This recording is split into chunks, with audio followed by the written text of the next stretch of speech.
Welcome to the Property Voice Podcast, helping you to navigate safely through the world of property investing. Get the lowdown and updates, insights and outcomes on all matters property with a splash of entertainment along the way. The Property Voice, a voice to trust among the crowd. Now, let's get started with your host, Richard Brown. Hello and welcome to another edition of the Property Voice Podcast. My name is Richard Brown, and as always, it's a pleasure to have you join us. We've got something a little bit different for you in today's show, which I'll let Kaza explain a little bit more about in a second. But just before I do, I should point out that we will be recording this episode before the general election result is known, and so it is possible that some of what is shared today might change. It might as a matter of detail, I have to say, but in all likelihood not as a matter of principle. So just a little caveat there that something drastic might happen basically in a week which could throw all this out the window. But as I mentioned, principles should remain. So Kaza, I hope you're well, and why don't you share with the listeners what they can expect from this week's show? Hi Richard, I am really well, thank you. Although, I am just a little disappointed in one respect, to be completely honest with you. I know that you had an interview with Damien Fogg for today's show and I didn't get to ask him any questions, but I guess I will just have to get over it. It just unsettled my bits and bytes a little, that's all. Anyway, coming up in today's show we will be talking about property lettings and management in the property chatter segment.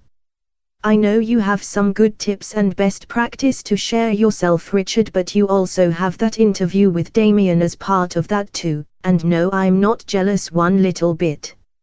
Your voice this week will be an extract of something of a moan, or a rant even, from a fairly disgruntled investor who posted a comment on our website about surveyors. So, it's probably a good job Damien didn't get to hear about that when you two spoke. Although I would have liked to have posed that particular question to him myself. Finally, we have the shout out and we have a resource that is right on topic to share this week. So, less from me, I think I'm okay and recalibrated now, so let's get on with the show then, shall we? Okay, so let's get on with this week's featured topic with Property Chatter. Thank you for that introduction, Kaza. I'll have to see if we can get you involved in a future interview then, if that's okay. Now, as Kaza has alluded to, we have a guest appearance from what I call a subject matter expert this week, as Damien Fogg is a self-managing landlord, among other things, as he will explain in the interview. And he shares his top tips with us in a quick-fire Q&A interview segment. This is to complement my own position as an outsourced landlord investor, so you're going to get a bit of a balance there. So on to the topic of lettings and management. This is both wide-ranging and at times can also be controversial. There are literally hundreds of rules, responsibilities and areas of compliance for landlords and others involved in the private rental sector, and there is no room for amateurism or complacency now, I have to say. Similarly, a rented property brings together landlords and tenants, of course, who at times have differing views, needs, interests and perspectives. And at times this is fueled by some, let's just say, partisan interest and lobby groups that sometimes put us at odds with each other when really there's no need, I have to say. Now, just for the record, whilst there are indeed some rogue agents and some rogue landlords operating in the private rented sector, they are, very much a minority, and the substantial majority, that are operating are decent, accommodating, and compliant with the law. And similarly, there are both decent and not so decent tenants out there too. So, it's the same on both sides, and we should be careful about potentially how the media and other groups can try and put us at odds with each other when actually most of us get on just fine. So my aim today is to share some best practices that we can adopt and highlight some of the greatest areas of contention and point out the costliest mistakes, and also finally to direct you to some additional resources for more information on what is quite a broad topic, as I mentioned. Now, if you happen to be following along in my book, The Property Investor Toolkit, today's episode is aligned to Section 5. But as always, I intend to make the content different and so valuable in its own right, whichever form you choose to follow. I plan to run through the following headlines here in this segment: my top 10 lettings and management best practice tips, the top 5 areas of contention between landlords and tenants, and the 5 most costly mistakes of poor lettings and management practice. So it's something of a chart show today, if you like, with the top 10, the top 5 and the top 5. Now I'm going to be moving at quite a pace because I want to squeeze in the enough time to have the interview with Damien. So I won't be able to do this full justice, so I can give you the list and then it's potentially for further discussion or exploration afterwards. But let's start with my top 10 lettings and management best practice tips. Should have thought if a catchier headline or one easier to say maybe. So the first thing on the list, number 1, accreditation or enlisting the support of a reputable agent. Now I've got a strong view on this. If you've followed me for any time, you know that what I recommend for new or inexperienced landlords, and by that I mean less than 3 properties owned, is to use the services of a good, reputable letting agent. And that means, they're both a member of an industry trade body and a redress scheme. Alternatively, if you're choosing to self-manage, and in fact, also, even if you're using an agent, to consider this point is to get accredited by one of the main landlord associations. So the National Landlord Association or the Residential Landlord Association are 2 I'm familiar with that operate accreditation schemes. That's very good advice, I think, to start with. Number 2, be legally aware and compliant.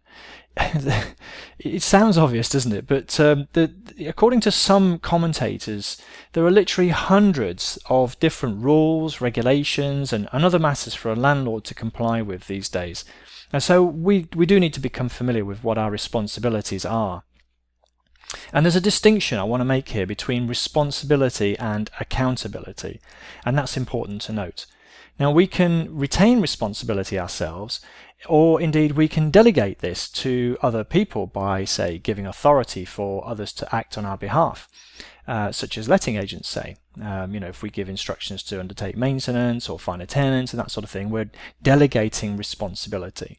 However, what we can never delegate is our accountability. Especially legally, and so we should always remember that point. So even if we do hand over a task to somebody else to perform on our behalf, we never fully absolve ourselves from the accountability and potential consequences. Let me give you an example. So for example, if we appoint an agent to find a tenant for us, and then after letting the property they fail to issue prescribed information in the correct form and in the correct time, it's going to be us as landlords who are going to face the penalties and the consequences of them doing so. And this means that we can't simply abdicate our responsibility. We always need to retain the ultimate authority and accountability for our properties and how tenants are treated. So just keep that in mind. We need to manage the agent, if you like, to make sure that they're managing things on our behalf in that example. Number 3, we should always undertake proper due diligence and checks. Now, if you've heard me in previous episodes, you know I like this topic. So I have mentioned it before, and with following on from the point of responsibility and accountability, it obviously makes sense that we undertake proper checks. And so particularly if we're dealing with letting agents or tradespeople, we need to do proper and adequate research on due diligence, as I mentioned in a previous episode. However, we also need to know who we're letting into our properties, and that means undertaking proper tenant references, affordability, and even potentially lifestyle checks on potential tenants as well. Something else to keep in mind. Number 4, we should keep proper records and document everything properly. HMRC want their tax payments, so we need to be declaring our rental income to them. The courts will require evidence of tenancy agreements and rental receipts if necessary, if we need to go for claiming arrears or evictions, for example. And of course, tenants need to know exactly where they stand and what is expected of them. So this basically boils down to just documenting things clearly and properly in writing and being able to evidence both what we've said and also our income and expenditure if asked to do so by the authorities. Number 5. Keep our properties safe, decent and habitable. Now, there's obviously a biblical term here I'll quote, which is do unto others as we would have done unto us. Now, I'm not necessarily saying we get all religious, but, put it a different way, or in other words, if we were renting a property ourselves, how would we feel if it was damp, or no heating or hot water, or even an insect infestation, for example? This is just such an obvious point to make, and yet some landlords try and get away with providing, substandard or indecent accommodation, or failing to respond in a timely manner to repairs and maintenance issues. Please don't be one of those types, will you? Number 6, be commercially minded. So that means things like budgeting for repairs and maintenance and updates in a planned fashion. Some things will be responsive, other things need to be planned in and routine, and bigger items need to be planned a year or several years in advance, even like a roof replacement, for example. Take out adequate insurance. I'll come on to that point later on, but I'll just make it known now. Stay on top of the rents and arrears. Sounds obvious, but a lot of people don't.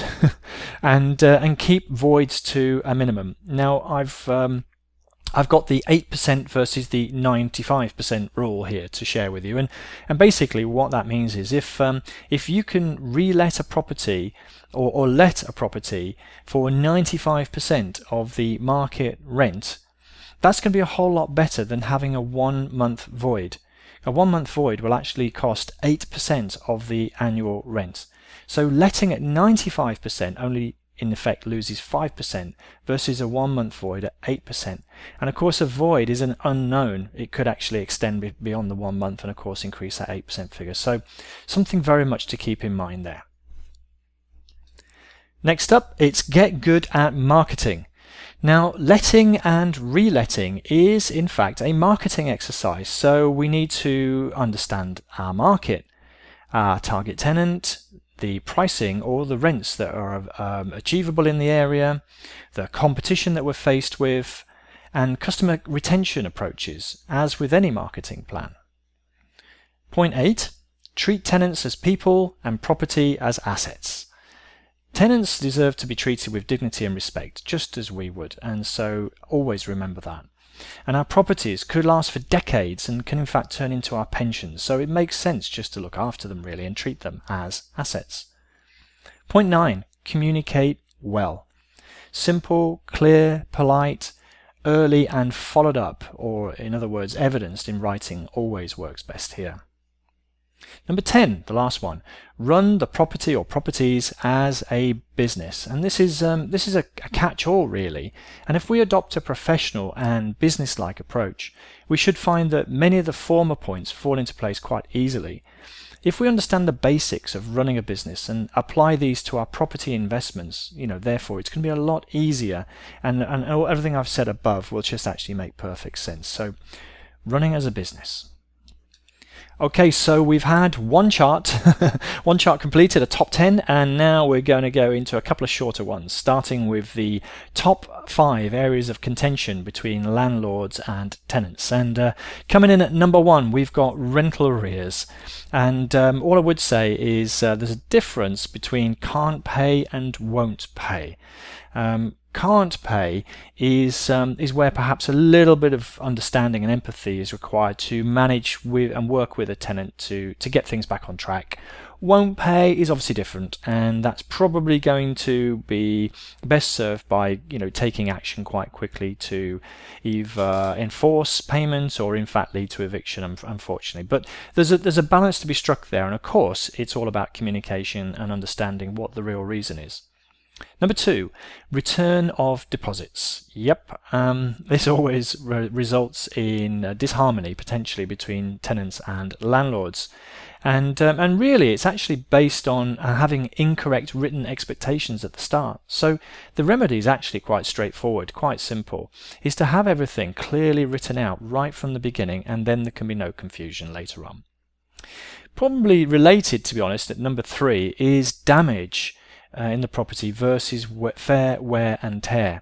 Now, as landlords, we often get confused with what the difference is. So a worn carpet is not damage.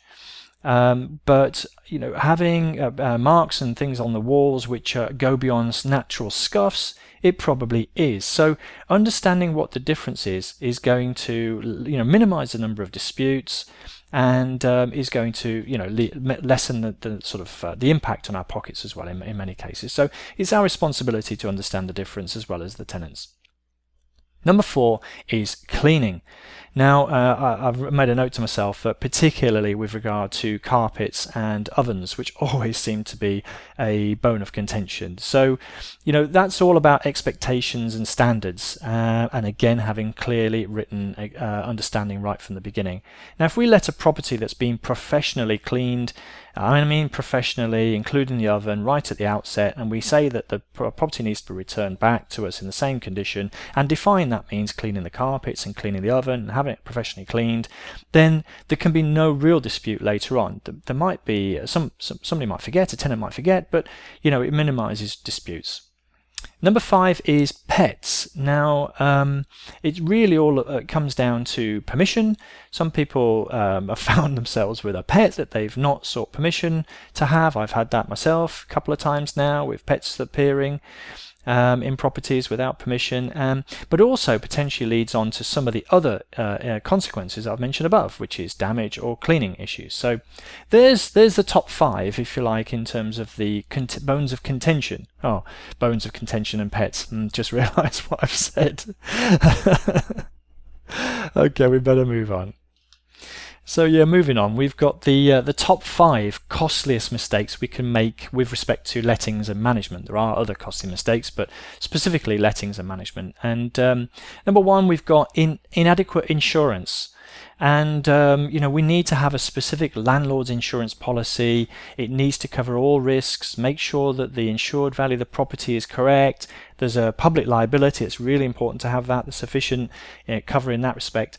And then, landlord's contents is often overlooked. And even if we're letting unfurnished, we still have contents. So the boiler is an example of that, for example. So if there's damage to the boiler or something in that respect, then the content side of it could cover that. And I've kind of touched on a phrase there, which is damage, malicious damage, as it's called. A very good policy will have malicious damage cover within it, because if a tenant steals all the copper pipes when they leave and you can't trace them, unfortunately you're not going to be able to claim on the insurance unless you've got malicious damage.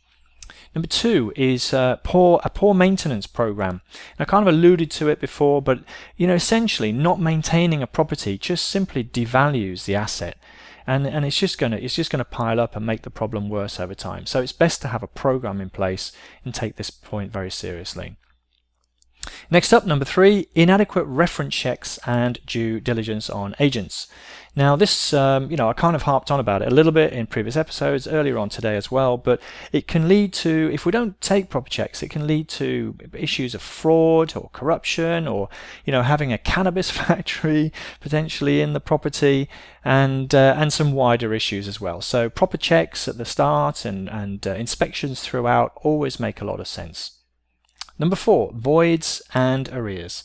Now, as I mentioned with my 8% versus 95% rule, a 1-month void will cost us 8% of the annual rent. So it obviously makes sense to minimize that. And similarly, not keeping on top of arrears, taking note of my can't pay versus won't pay rule, can help us to manage that in the best way. But having unpaid rent in whatever form just basically wipes out our cash flow and our profits very, very easily. Number 5, incorrectly issued paperwork. Now, what really springs to mind here is, I think I've touched on it earlier with prescribed information. If for example, we don't issue correctly completed prescribed information within 30 days of a tenancy, it can result in a fine, and even it can result in us not being able to enforce an eviction notice if we want to go to court. So the consequences of failing to do that are very very significant, I have to say. So there's my charts for today. Next up, let's just have a quick listen to that interview I mentioned with Damien Fogg, because he's got a different perspective as a self-managing landlord.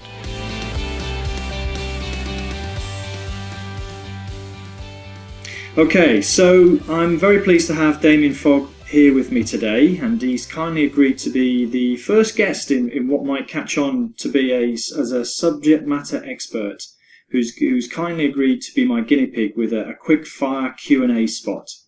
As I mentioned previously, I don't intend to make this show an interview-based show, but now and again it just makes sense to get somebody else's take on a subject. And so as an investor that likes to outsource rather than self-manage my own properties, I've decided to quiz Damien for his ideas, tips and insights as a self-managing landlord investor.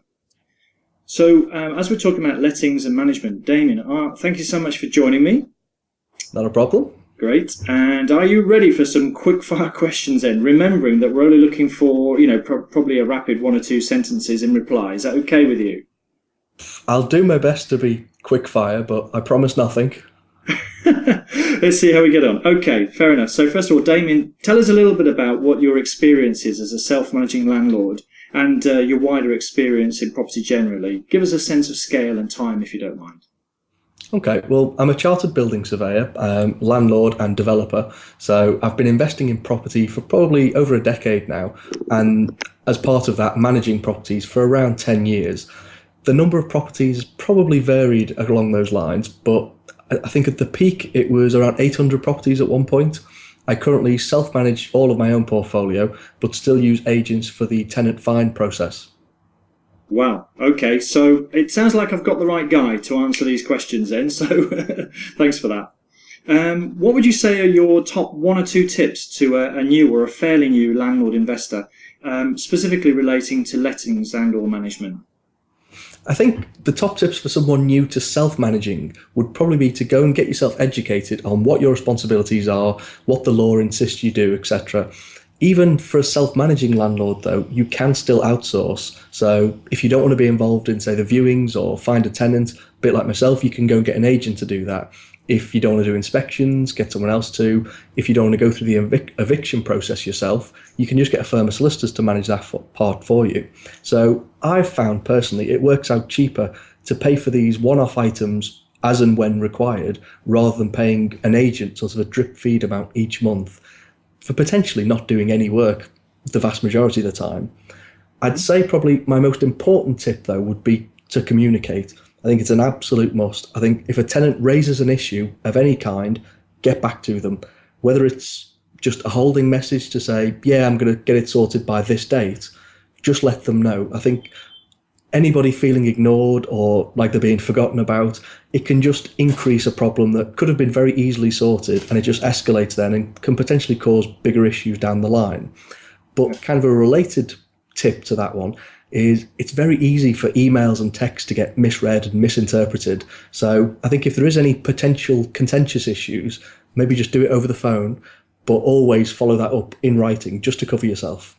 Okay, brilliant. So quite a few tips there really, but mix and match, communicate. And I think one of the first things you said was education, which brings me to my next question really. What are your views on how best a self-managing landlord can make sure they're aware of their responsibilities and stay within the law? I think the easiest thing to do is probably join a trade body. So the 3 big ones, I think the National Landlords Association, the Residential Landlords Association and the Guild of Residential Landlords. You can join them for around £5-10 a month, something like that, and you can get a lot of useful information, and they've usually got a sort of an FAQs or a contact number where you can get specific advice just for yourself. The other good place to go, the internet. The government have got a very handy website. I think if you just search for private renting there, it's full of all the important basic facts, but it's very useful, and it does give you other links onto other sites that can go into a bit more detail. And then a tip that's served me quite well over the years, it's go where the tenants are going to be sent themselves. So look at the information from the tenant's perspective. So if there is ever an issue, your tenants are likely to be directed to somewhere like, say, shelter. So make sure you know what information they're being given, and make sure you're doing everything you're supposed to be doing and not falling foul of any laws or best practices. And you'll find all that information out on shelter. Oh, it's a really good idea to put yourself in their shoes, as it were, and see things from their perspective. I like that tip. And so, moving on, what would you say would be the biggest potential pitfall or warning for a relatively inexperienced landlord investor? I think probably the biggest pitfall is just getting a bit too personally and emotionally involved in the whole process. So that starts way back in the beginning, whether it's decorating the property for the wrong target tenant type or just doing it to your own taste and even your own standard. And then maybe even taking it personally when a tenant stops paying and you start getting a bit emotional then. I think it's very important to just keep it professional and courteous. Your job at the end of the day, along with a couple of other things, but is just to provide someone with a good home that they can call their own and then just leave them alone. Their job, on the other hand, is to pay you for that service. So as soon as one of you stops holding up your end of the bargain, that's when it's time to just end the arrangement. You don't owe them any favours, they don't owe you any, and in the vast majority of cases, they won't give you any favours. So it does make me sound a little bit callous, but it is, at the end of the day, a business that we're involved in. There's plenty of room to be nice to people and be professional, but I think letting people start to break some of the rules of that contract, it just doesn't make good business sense. Yeah, I agree with you. Less emotion, more professional, more business-like seems to be the summary. Good point. A little bit of a different question perhaps, but what's the funniest or the strangest experience you've had with a tenant or a property? The funniest one for me was doing an inspection on a property. It was one of my own, and finding that the tenant had completely replaced an entire kitchen to a much higher standard than the one I'd already put in there, simply because they'd decided they were going to stay there forever and they wanted a better kitchen. So that was a nice surprise for me. Yeah. I'd say probably the strangest one, though, would be being asked by a tenant to meet them in a location that wasn't their flat, and there was nothing dodgy going on, but she just wanted to let me know that she'd vacated the property about 2.5 months early because it had a poltergeist. A poltergeist? A poltergeist. She was more than happy to keep on paying the rent, but she just wanted to meet me somewhere that wasn't the flat to warn me about the poltergeist and tell me to not do any viewings there. I wasn't 100% sure quite how to react to that one, so I think that was probably the strangest ones. I should ask, did you see it?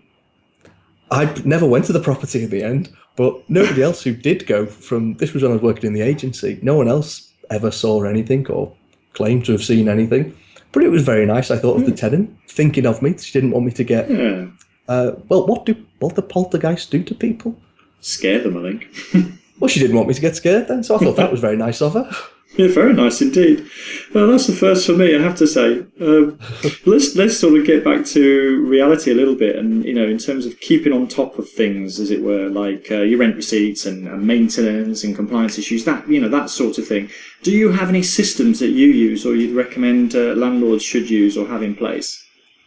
Yeah, Outlook and Excel. Simple as that. You wanted quick answers. You're not going to get much quicker. It does it all. One's a calendar and reminder system, and the other one's a log, I suppose, yeah? Yeah, so I use Outlook for the diary setting to set reminders for things like CP12s and the gas safeties and any inspections, things like that. But I also use it as a document store, so for the ASTs, any communication we were talking about earlier, I keep it saved in an Outlook folder. And then Excel, I just use that to keep on top of all the rents and any deductions. So each property I have has its own file, and then that feeds back into sort of a master file that is updated by them all.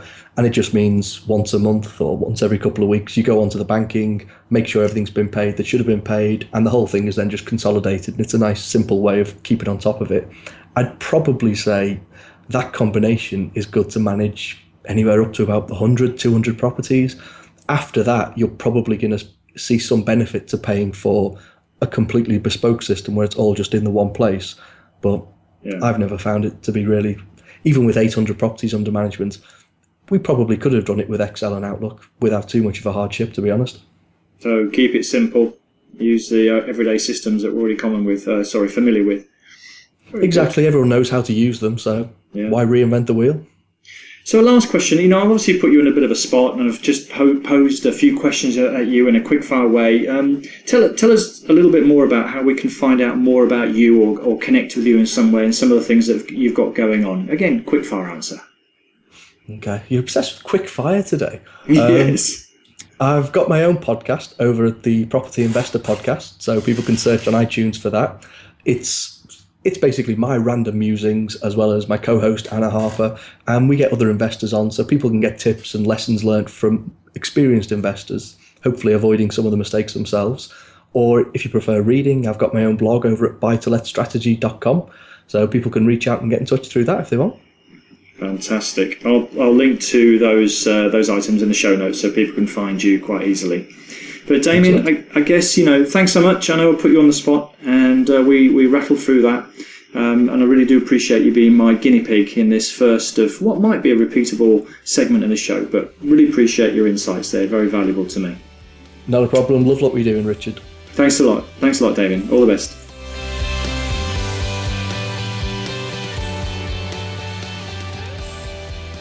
So hopefully that will have given you some additional insights in, and it was noticeable actually how similar some of our advice was. We did record things separately and make notes separately.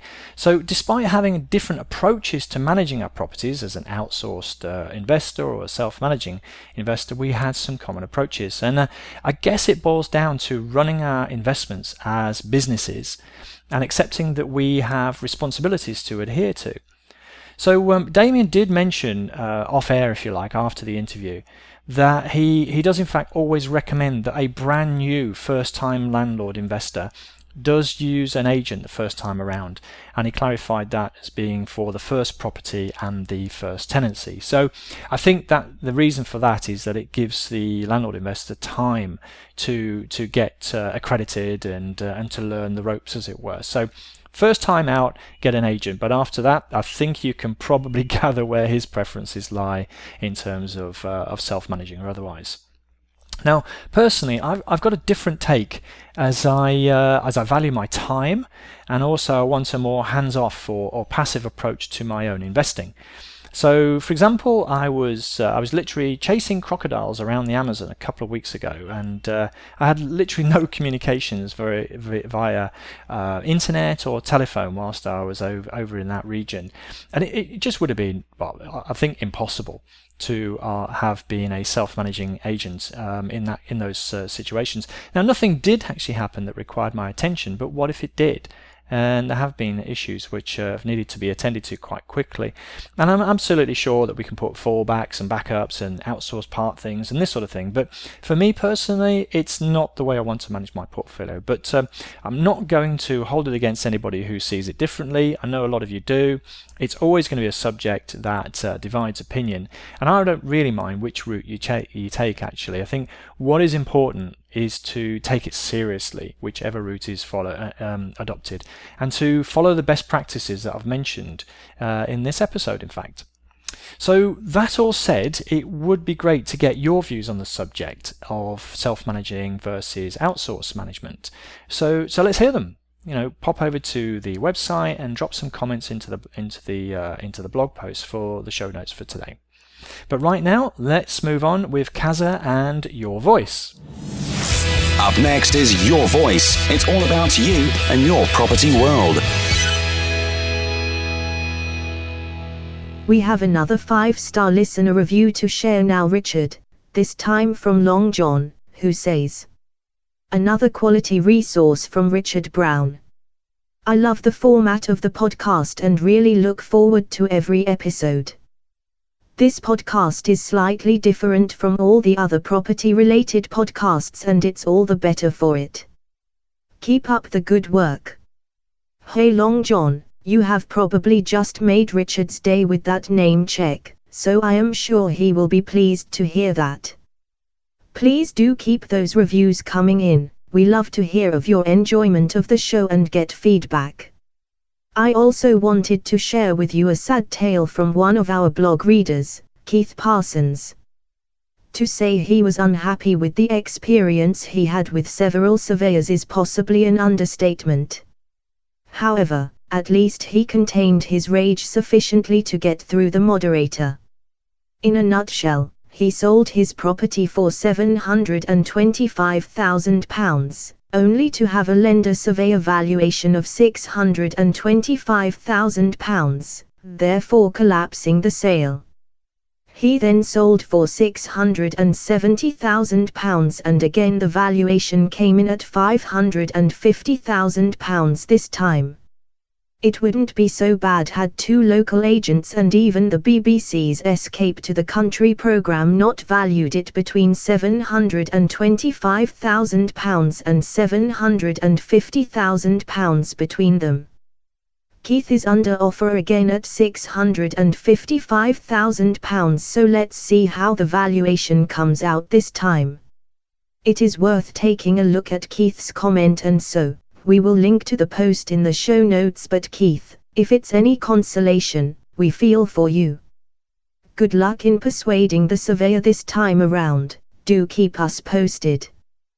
Thanks to Long John and Keith Parsons for contributing to this week's show. Who will it be next time, I wonder? And now, where you can go for more great resources with the shout out. So today's shout-out resource has to be the recently introduced and released Private Rented Sector Code of Practice, which is obviously relevant to today's show, extremely relevant in fact. But it's a cross-stakeholder collaboration of both mandatory, or in other words must-haves, and ideal, or nice-to-haves, practices for us to adhere to as landlord investors. So check it out and just make sure you're aware of what exactly is expected of us. Now, it is quite a long and weighty document, but it's quite comprehensive and a very useful guide.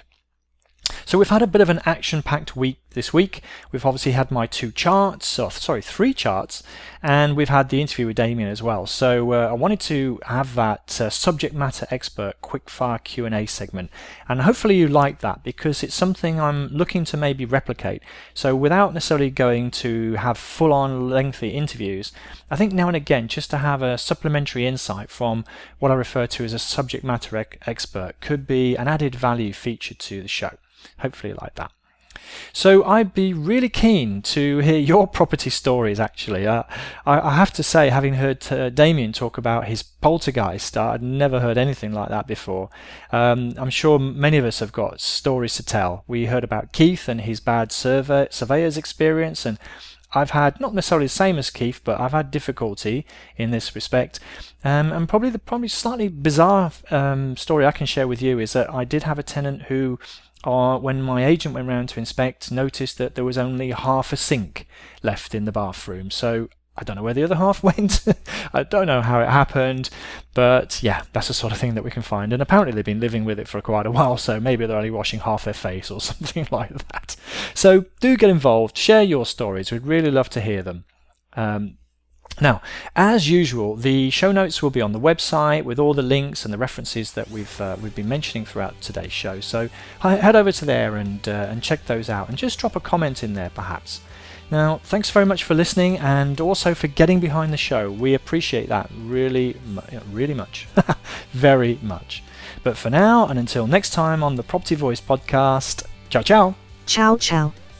Thank you for listening today. Now head over to thepropertyvoice.net for more inspirational content and get updates through our mailing list. Join us next time on the Property Voice podcast. And if you enjoyed the show, please don't forget to rate us on iTunes.